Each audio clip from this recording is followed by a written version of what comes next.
भगवान कहते हैं कि वृद्ध अवस्था और मृत्यु से मुक्ति पाने के लिए जो मनुष्य मेरा आश्रय लेकर प्रयत्न करते हैं वो उस ब्रह्म को, संपूर्ण अध्यात्म को और संपूर्ण कर्म को जान जाते हैं।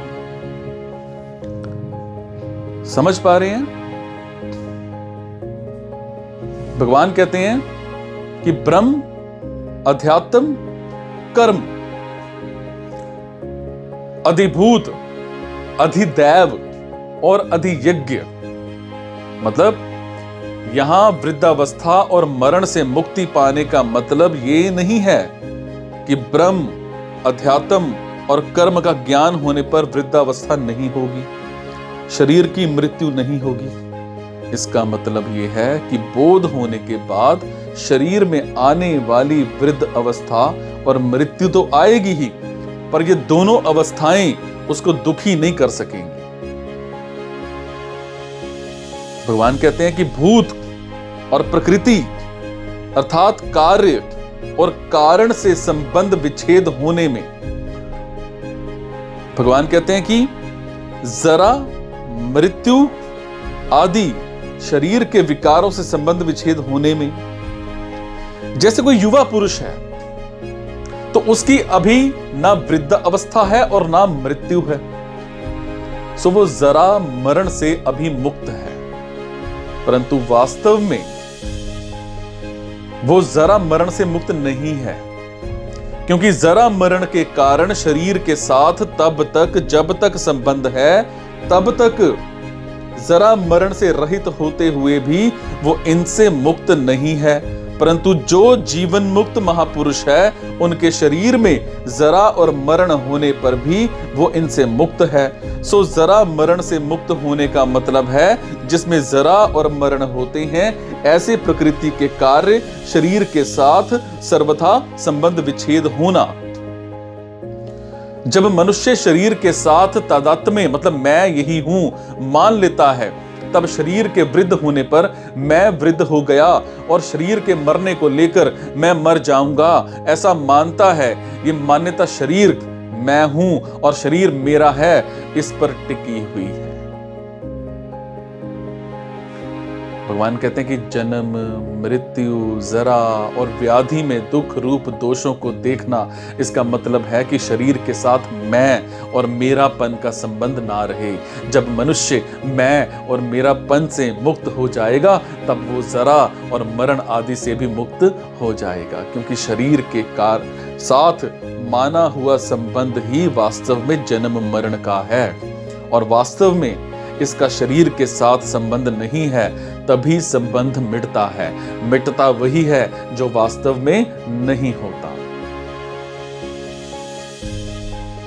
आश्रय लेना और यत्न करना, इन दो बातों को कहने का मतलब है कि मनुष्य अगर खुद यत्न करता है तो अभिमान आता है कि मैंने ऐसा कर लिया जिससे ऐसा हो गया, और अगर खुद यत्न ना करके भगवान के आश्रय से सब कुछ हो जाएगा ऐसा मानता है तो वो आलस्य और प्रमाद में और संग्रह और भोग में लग जाता है।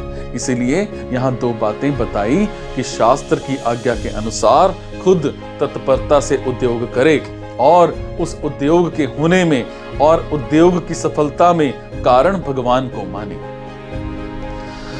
जो नित्य निरंतर व्युक्त हो रहा है ऐसे शरीर संसार को मनुष्य प्राप्त और स्थायी मान लेता है। जब तक वो शरीर और संसार को स्थायी मानकर उसे महत्वता देता रहता है तब तक साधन करने पर भी उसको भगवान प्राप्ति होती नहीं होती। अगर वो शरीर संसार को स्थायी ना माने और उसको महत्व ना दे तो भगवत प्राप्ति में देरी नहीं लगेगी। सो इन दोनों बाधाओं को अर्थात शरीर, संसार की स्वतंत्र सत्ता को और महत्वता को विचार पूर्वक हटाना ही यत्न करना है। परंतु जो भगवान का आश्रय लेकर यत्न करते हैं वो श्रेष्ठ हैं।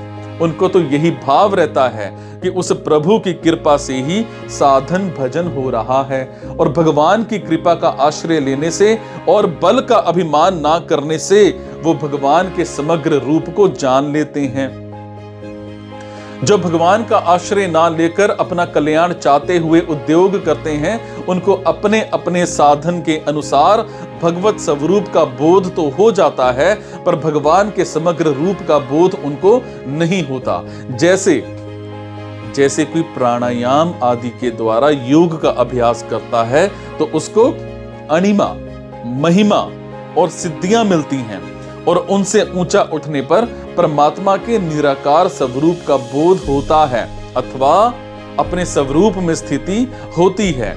ऐसे ही बौद्ध, जैन और संप्रदायों में चलने वाले जितने मनुष्य हैं जो कि ईश्वर को नहीं मानते, वो भी अपने अपने संप्रदाय के सिद्धांतों के अनुसार साधन करके असत्य जड़ रूप संसार से संबंध विच्छेद करके मुक्त हो जाते हैं।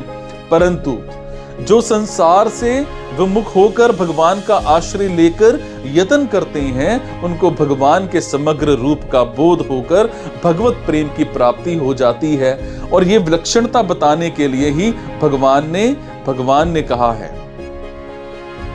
इस तरह से यत्न मतलब साधन करने पर वो मेरे स्वरूप को, अर्थात जो निर्गुण निराकार है, जो मन, बुद्धि, इंद्रियों आदि का विषय नहीं है, जो सामने नहीं है, शास्त्र जिसका परोक्ष रूप से वर्णन करते हैं, उस सच्चिदानंद घन ब्रह्म को जान लेते हैं।